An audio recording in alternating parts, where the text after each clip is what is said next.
I was like, Mom, look at it. It's gorgeous, but it's too perfect. And she's like, yeah, it is too perfect. And I was like, I'm taking it apart. And she's like, no, Amari, like we could just work with it. And I said, no, Mom, like we can't. And she's like, yeah, you're right. You can. I was just trying to make you feel better. And she was like, you need to call your auntie. And I was like, I'm scared. I was like, I don't want to put all this pressure on her to be like, you need to do my vision, you know? So then I think there, like, hey, what are you doing? Are you having an existential crisis? Are you okay? Like, I really am in dire need of your help. And she's like, okay, like, what's going on? I said, I need this whole skirt redone. And she's like, okay, well, just tell me what to do. I'll come over like on Friday. And I was like, yay!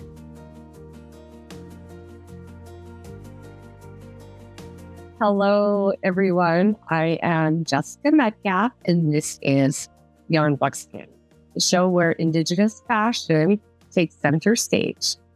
Here, we'll be diving into the deep cultural roots of Native design and celebrating how it is thriving in today's modern aesthetic. I'm the founder of Beyond Buckskin, which is a website and business that features Native American fashion designers and jewelry artists. Steeped in activism and cultural pride, we highlight the unique designs that bring beauty, diversity, and tradition to a wider audience. And before we jump in, make sure to hit that subscribe button to Indigenous House so you never miss an episode. I am very excited about this interview. It is with my friends, Angela and Amari LaRocque. We are all Turtle Mountain Chippewa. And while I can talk and write about Native fashion and the history of Native fashion design, they are actually doing it. And they are doing it from scratch.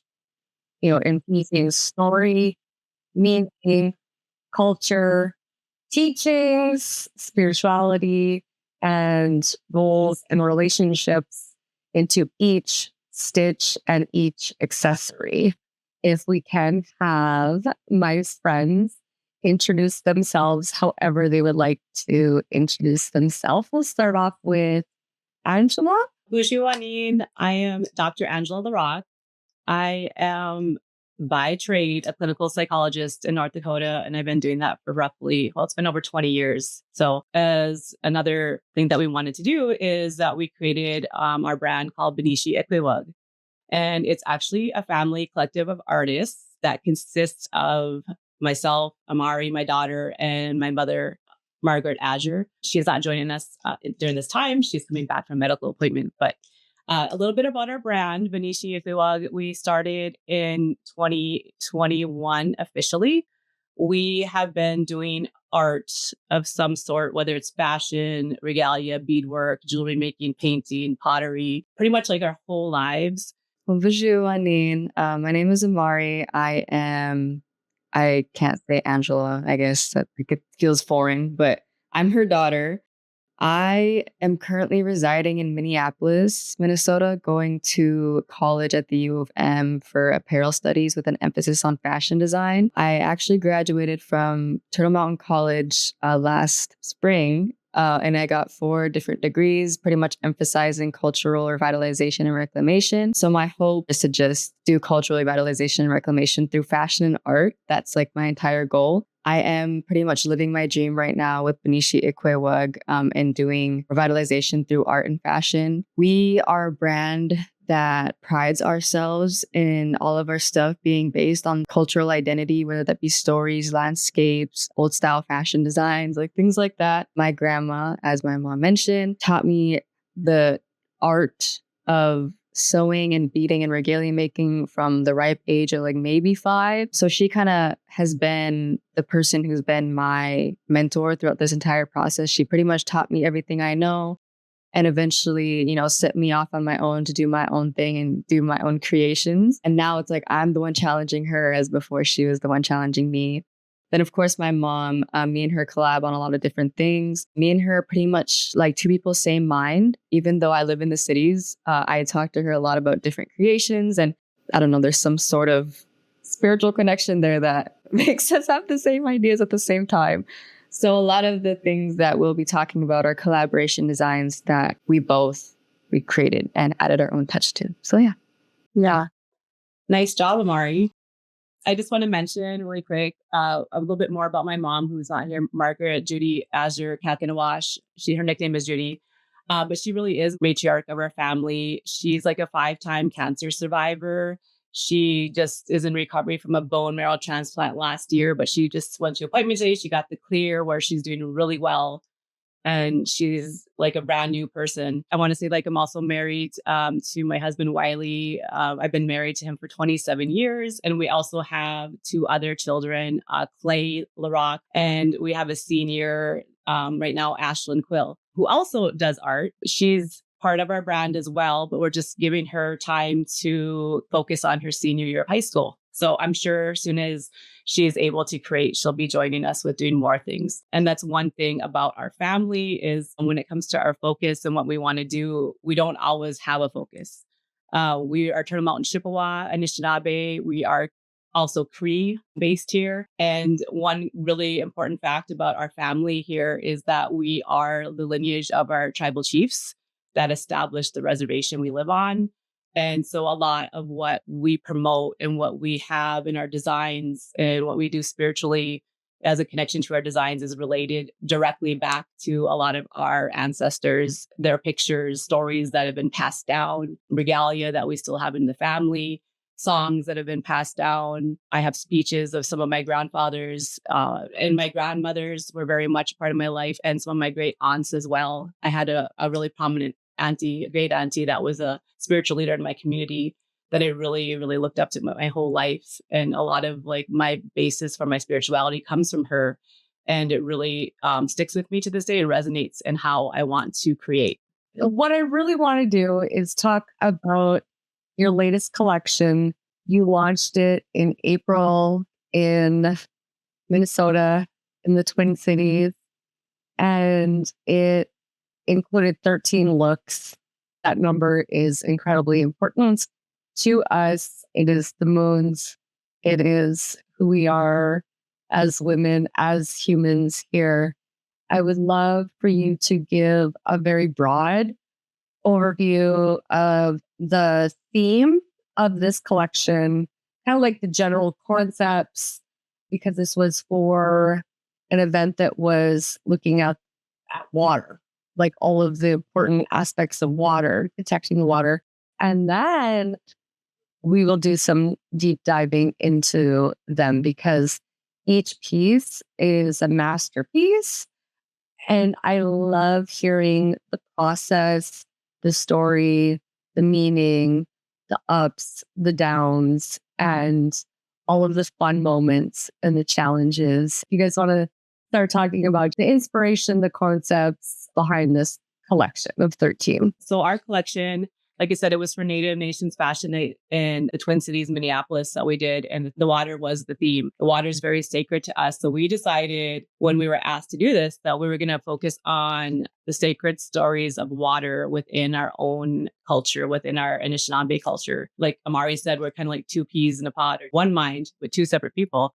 We had a lot of concept ideas of how we wanted to go about this. And whenever we were talking and trying to create, Amari was just going off like, we should do this. I have this idea of like a water theme dress. I want to do something with ice and with fog.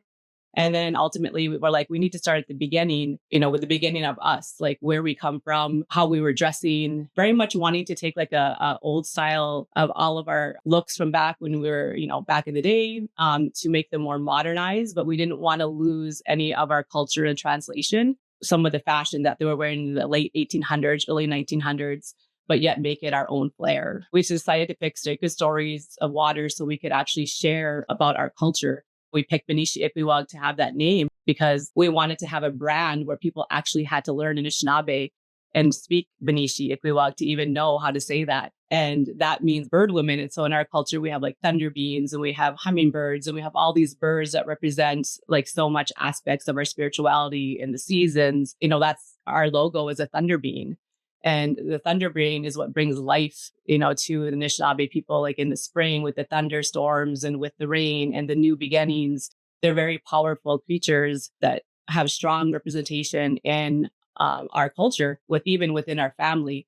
And so it only made sense to have a brand that was based on a thunder bean and for us to call ourselves that. And so the water theme like really resonated with us, being that we have thunder beans within our own family and how we, with the stories and everything like that. So it just kind of like stemmed from that and it just kind of grew. When you start a business, one of the first things that you're told is to come up with a name for your brand that people will automatically remember. And you guys decided to use Anishinaabe and, saying like this, we're going to have you guys use our, this language, which is indigenous to this land, and infusing language and concepts from that very beginning.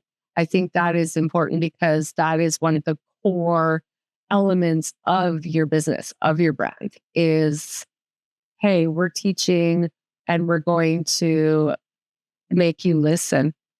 Yeah, that's very much the concept. We had ideas in mind, but we have a story where it was actually the spring. And so my daughters and I went outside and went to the offering to Creator to ask permission to even utilize the name that we utilize because it is so sacred.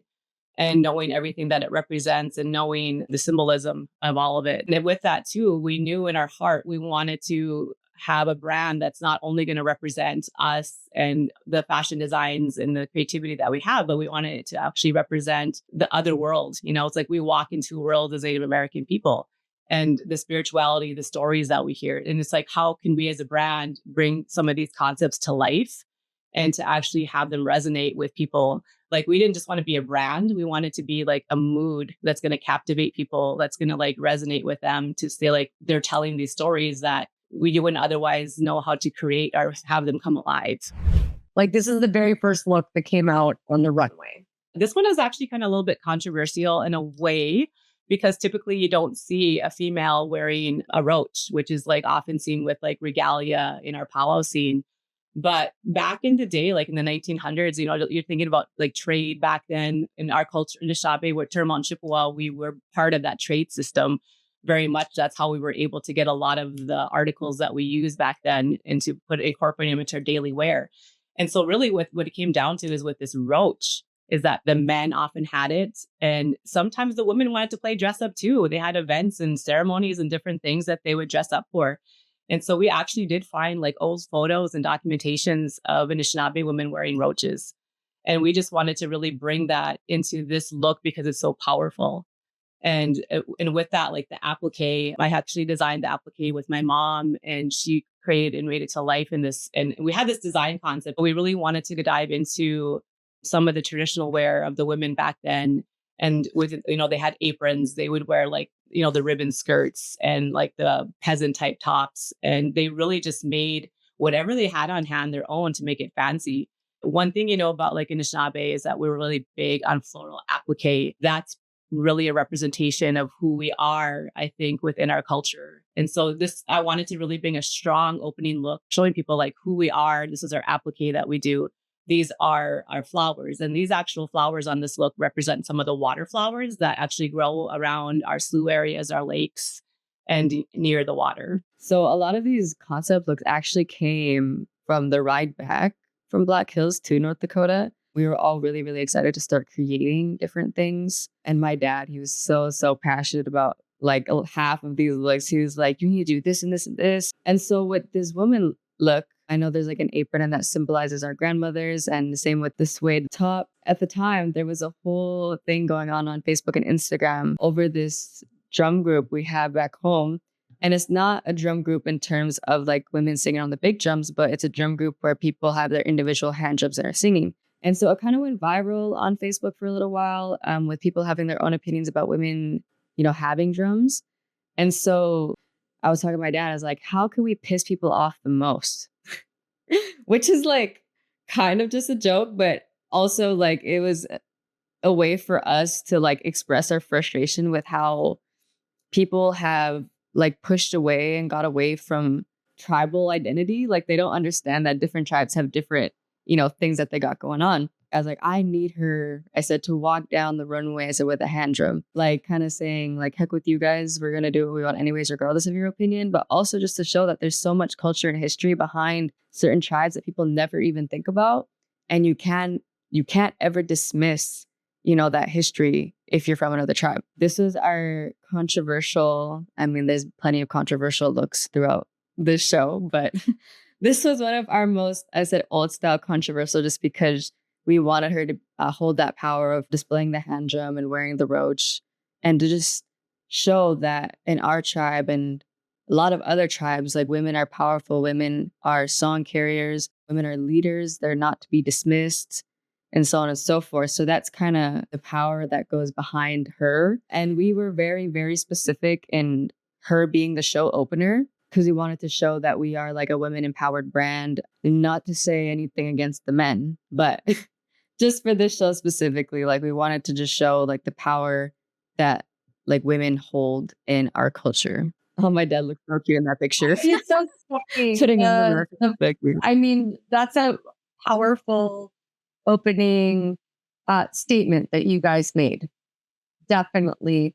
And then to have your son come out wearing the second look, right? Which he really embodies really well. Tell us about the second look. The first two looks are old style meets contemporary. Like I said, trading was very much an important part of our society and how we thrived as people. A lot of our people were fur traders. And so we brought cloth into our wear early, with the trade. So the North Dakota Heritage Center has a lot of collections of our old clothing that was donated starting probably from the 1800s into the 1900s. And so Amari and I went on a little tour there, and we got to see all the collections of a lot of the old clothes that, were there. And so this was very much inspired by a lot of what we saw there. And we just kind of put our own twist on it to make it represent more of the water. And you could see the turtles on here. It's not like an Anishinaabe, like turtles that have around here. This is actually a sea turtle, because the sea turtle begins with our creation story. And we believe that North America sits on the back of the turtle and very much represents like how life was formed for us to like be able to continue on. We decided to incorporate the Métis sash into this as well. This is like a sash that is worn within our community and also up into Canada, where there's a lot of Métis societies there. And this was something that they wore. So we thought we'd like put that spin in there and give it a little bit more of who we are, Turtle Mountain. And then with the bandolier bag, bandolier bags were very much a part of our fashion statement back then. And they were very ornate and very, very beautiful. I wanted to make sure to make a modern version of a bandolier bag. I don't necessarily always do beadwork. Amari does beadwork. So this is used with like fuse beads that are melted together. And actually, I have like jewels that are put on top. And so the design, I really wanted to stick with our Cree Chippewa design that we use on the plains, because that's one thing I guess I forgot to mention is that we are plains Chippewa. We have a lot of lakes and woodland by us, but we are very much plains Chippewa. And what differentiates us from that is that we hunted buffalo. We were on the plains hunting like deer, chasing basically like game. And also, like I said, we kind of went more into the trade companies. So this represents the Turtle Mountains, and this is going to be different than something you would see like in Minnesota or further east woodland style. And this bandolier bag was actually my great grandfather's bandolier bag that was in Bismarck. And so we got to go and study it. And then we decided to make something that was kind of similar in our own version of the looks that we did. And so if you see like on the opening looks, I have our model wearing a purse, and then Clay is wearing the bandolier bag, that are kind of both based off of that bandolier bag that was at the Heritage Center. That was my grandpa's. Yeah, it's Kakanawash's bandolier bag. And you didn't, copy it verbatim. And I think this is extremely important, but drew inspiration from it, even though, as direct descendants, you can do that. You have that right too. Those are your family designs. But with this one in particular, I see the leaves, the flowers, the geometrics, all coming out in a very poignant way.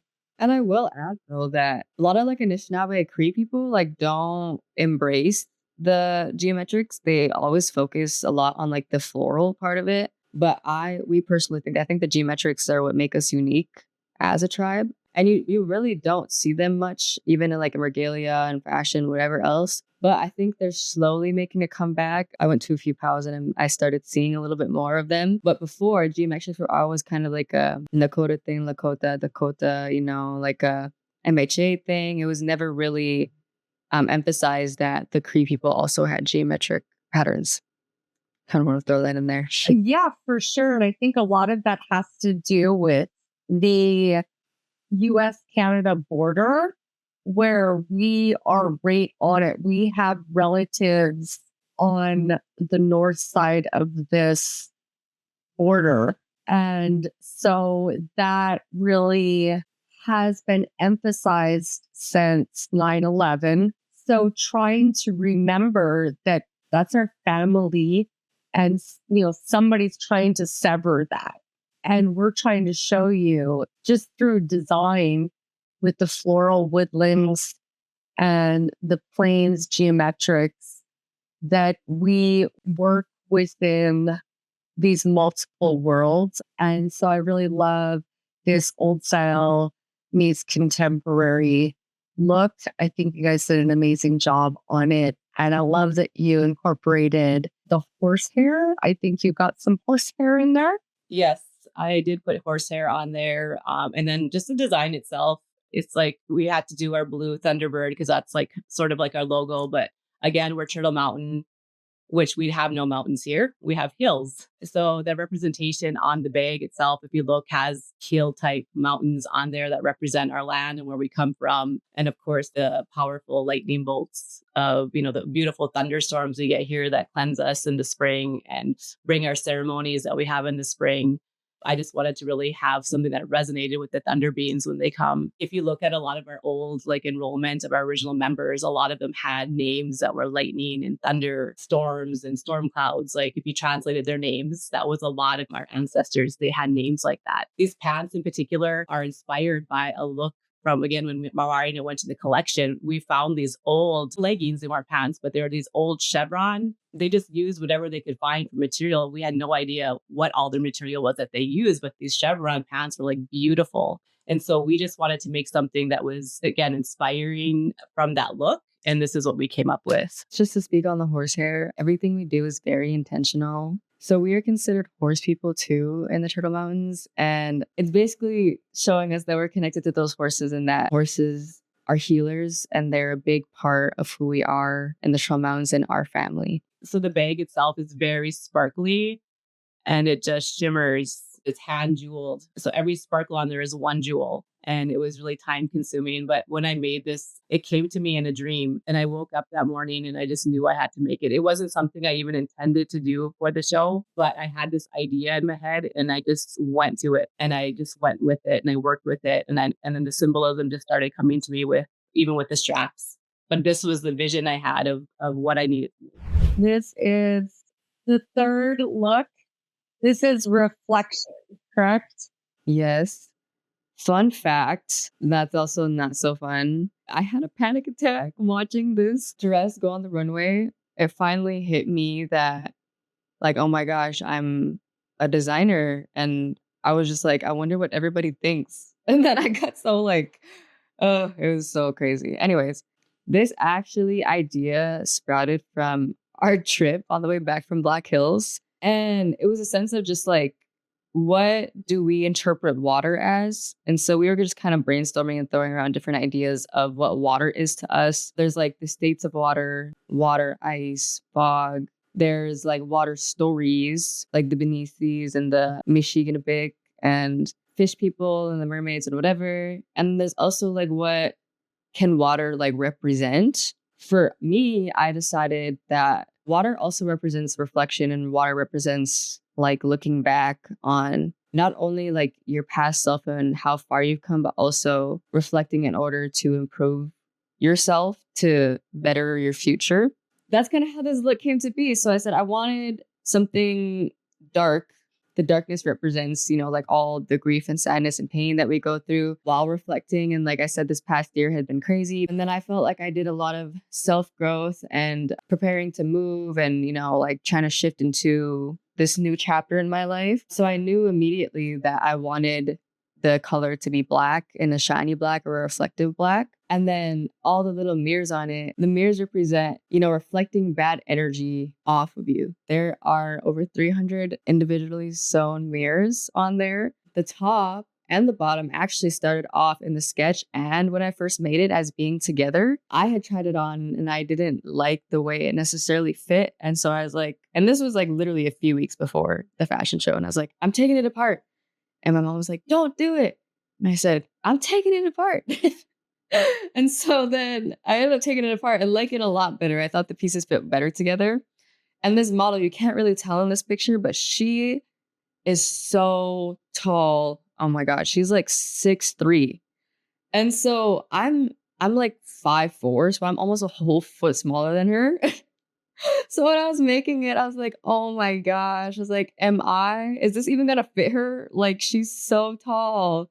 The corset has different types of boning on it. There's, boning on the like inner structure of it and the outside. And then I also hung beads across just as a little added element to show different types of texture against the fabric. And then my dad actually did all the little chains connected to the teardrops because I was freaking out. We were at that point and I was like, we need to get this dress done. My mom was like, we need to work, And she's like, Dad, you're getting put to work. And he's like, okay, tell me what I need to do. So I had his shows on Netflix and he had his little tools and he was connecting all the little teardrops, the chains. I remember showing him what to do. And he was, like little tiny jump rings. But he did it and he measured the chain exactly like every single time. And as he would do like a pile, I'd give him like another pile. Mm-hmm. And I will say the fabric was terrible to work with. Like the slinkiness was great. I love the shininess of it, but it was terrible to sew. Like it made me want to bang my head against the wall, if I'm being completely honest. Since, we want to talk about the struggles and being real about what actually goes behind being designers. As Jessica mentioned, you're basically my auntie. So I had a friend who was helping me and he's amazing. He's a sweetheart. So he was coming over and like helping me do like the technical aspects that I wouldn't have time to do by myself because I had to bust out these looks. So I told him how I wanted the skirt done. And he was like, you need to tell me exactly how to do it because I don't want to mess it up. And I was like, I trust your vision. I was like, just make it nice. And I wasn't really paying attention because I was making other looks. And then I had finished another look and then like it was just hanging up in my room. And I finally like got a chance to really like see how he'd been working. It looked great. It looked like almost like a grid, which is really cool, and it could have been cool for another look. But for what I had sketched out for this, I wanted it to be super like random, almost like raindrops, dropping down. And so I had called my mom into my room and I was just crying. And as always, she's like, what's wrong? Like, just breathe, like use your words. And I was like, Mom, look at it. Like, it's gorgeous. I said, but it's too perfect. And she looked at it and she's like, yeah, it is too perfect. And so I was just crying and I was like, I'm taking it apart. And she's like, no, Mari, like we could just work with it. And I said, no, Mom, like we can't. And she's like, yeah, you're right. You can. I was just trying to make you feel better. That was the therapist in me coming out. I was down. But she didn't know that she raised the perfectionist daughter. I mean, you would think by now she would. I do know that. Yes. I was trying to see if I could win one. So I took it all apart. I actually ended up sewing on like the bigger teardrop sizes because there's 3 different sizes. There was like a big, medium, and a small. My mom came and woke me up the next day and she was like, you need to call your auntie. And I was like, really? You think so? She's like, yep. And I was like, I'm scared. I was like, I don't want to put all this pressure on her to be like, you need to do my vision, And she's like, well, just text her. Like, what's the worst that can happen? And I was like, you're right. She'll probably just be like, maybe. It's probably the worst that can happen. So then I think they're like, hey, what are you doing? Are you having an existential crisis? Are you okay? I texted her and it's like, I really am in dire need of your help. And she's like, okay, like what's going on? I said, I need this whole skirt redone. And she's like, okay. Well, just tell me what to do. I'll come over like on Friday. I was like, yay. Because at this point, I think there was like 5 days until we had to leave for the fashion show. And so she came over. She's like, tell me what to do. So I told her what to do. She got her space ready. We had a little sweatshop in our family room. My dad was like cutting out scales and doing like all odd jobs, just whatever I told him to do. My mom was working on jewelry and making a snake, which we'll talk about later on. Jessica was sewing the teardrops on both like on the bus because I have a bus because we needed to see how it laid. And then like we were all up that night till at least I went to bed that night at 4, I believe. My dad tapped out at like 3, I think. And I went then to bed at 7. and then Jessica saw the sunrise, did. but she got I it done. As you guys know, it takes me like 3 to 5 business days to get back. Well, for sure. With any like text message or any message at all. So, Angela is like, hey, your niece is gonna have some things, And I'm like, okay, like, how serious is this? And then Amari messages, and I'm like, oh, this is serious. All right. And I'm like, Yes. all right, let's just do it, because like that's really all that you can do is just do it. And when you said randomized perfection, some people out there are going to hear that and know what we're talking about, randomized perfection. Yeah. So I would say that with this dress, we love this dress. And I think like sometimes when you have these visions and these images in your head, you just think like, I just need it to look like how it looks in my head. It doesn't mean it's always going to be easy. And I think like when you're going through a creative process, things are just meant to be sometimes the way they have to be. And it's really hard, especially when you have a deadline. So here we are really trying to focus on this dress from the sketch and how we want it to be and, and what it represents. And also you're thinking like it represents reflection of bad energy, reflection of yourself. With our brand, especially, we're like very moody, we call it. So we really like create according to our moods and how we're feeling. And sometimes it'll reflect in our looks, how we're feeling. And with this dress, I feel like it's like teardrop, right? And it can also be rain. So rain is like very healing.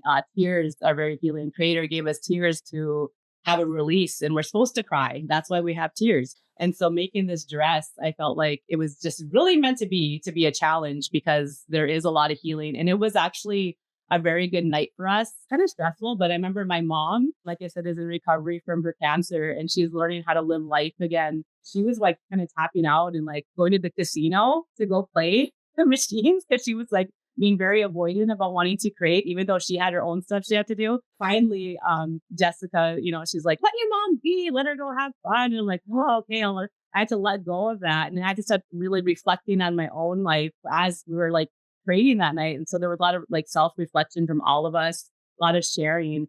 But I think at the end of the night, we all came together to create something that turned out to be the vision that Nina is very in this picture. And it was healing for us that night. Like there was a lot of healing that went into us just being together as a family. The family collective is very much a big part of our brand, and we're not afraid to have that. So I think that really reflects, in this whole process, but especially with this dress. Yeah, and I just kind of did a little peek since I have my iPad here of like what the original sketch looked like. I didn't send it to my mom, but like you could really tell it's randomized perfection. And I feel like that definitely translated into the look. I'm actually looking at it now and pretty much everything about the sketch is what I did, which is really great. Sometimes I follow my sketches and sometimes I don't. So in this case, for the most part, I did, minus, like I said, ripping apart the skirt and the corset, which was like really last minute, but it ended up working out because she has a long torso and the dress was a little bit short on her, but it ended up working out because she had like cute pointed stilettos that just added to the look. So I was really, really like happy. And everybody loved their looks because all of them had like boning in it and it made everybody like look really, really snatched. I'm like obsessed with corsets and doing that kind of thing. So all of my looks pretty much feature them. I love the whole story behind this piece just because I was there for it. Like that's every piece of yours, like every piece you have like this story coming up with the fabric, the design, the challenges. Your choice to separate the top from the bottom was a really good one, Amari. And I just was like, oh my gosh, I hope the model is tall and skinny. And she both you guys were like, yeah, we got this. You guys were able to find a really good connection of model choice. And it brings about this whole experience that is very cultivated. It's very curated. It is incredible storytelling at like its finest. So one thing I want to say too about like Amari, like it was like collaboration, but a lot of it was really her. Most of them were her original concept designs, and then just me kind of like molding it with her and maybe kind of tweaking, like try this and this. But also, as she was creating, I had to create the jewelry looks to go with every look. Once she had a look done, I was like, okay, I had to like really bust my butt to get like the jewelry look and create it to make sure like it fit a counterpart to the look, right? And this is a really good version of a collab. This is the male counterpart to Reflection, and we kept it very simplistic. It's not really simplistic. The pants are very tailored. I think it's like a scuba, they call it. They make like pantsuits out of. And then we wanted to kind of represent like the grass dance cape coming down with the fringe, some armbands. But I want Amari to talk about the H strap. This was actually like my dad's idea. Like I said, we had tons of good ideas on that Black Hills trip. So each circle has 3 rows of beads on it. So it took me maybe like a week or so to work on, just because there was a lot of beadwork. I had to edge every single one of them. And then I also had to make like the beaded ropes that go across the neck and then also across his chest. So my fingers were dying. So the bigger circles have an edging of a silver bead and then a variation of black and silver beads on them. And then the smaller squares have an edging of a black bead and then have more silver variations going on. It's gorgeous. When you first look at it, you're like, okay, it's mirrors, whatever. But when you look at it more, I love that it swings. I'm like, oh my gosh, it's like a breastplate. Then I'm like, oh my God, baby girl edged each one of those. And I'm so glad you brought that up, because when I saw that, I was like, I wonder how many meltdowns she had for this one and how many injuries. It's stunning. I love that neck piece. It's extraordinary. Send it over to your lawyer, Grant, to have that trademarked, because it is like phenomenal. Yes. Hey, you guys, this one better not get stolen. It's beautiful, impactful. Like, look at it. It had to be done right, because like we wanted this to be like a very good statement piece that we could use throughout the years. We don't know what we'll do with it at this point, what they'll sell, or, who knows. And we knew it was going to be that beautiful. So, you know what you could do with it? You could give it to your Auntie Jessica. I'm teasing. No, it's gorgeous. That was amazing. I absolutely love all of these pieces. Each and every one has so much meaning behind it. It was an honor to work with you guys that one night and just see how so much of your work is about relationships and family and bringing people together. I just, want to remind people to look in the description below to learn more about both Angela and Amari and Judy, her business as well, Bineshi Ikwewag. And we have the links down there. So check out Angela and Amari online, where you can see more of their beautiful work and read more on these amazing stories. So please come back next week for part 2 of my conversation with Angela and Amari. And don't forget to hit like and subscribe to keep the Beyond Buckskin podcast in your feed. Thank you so much. We'll see you soon.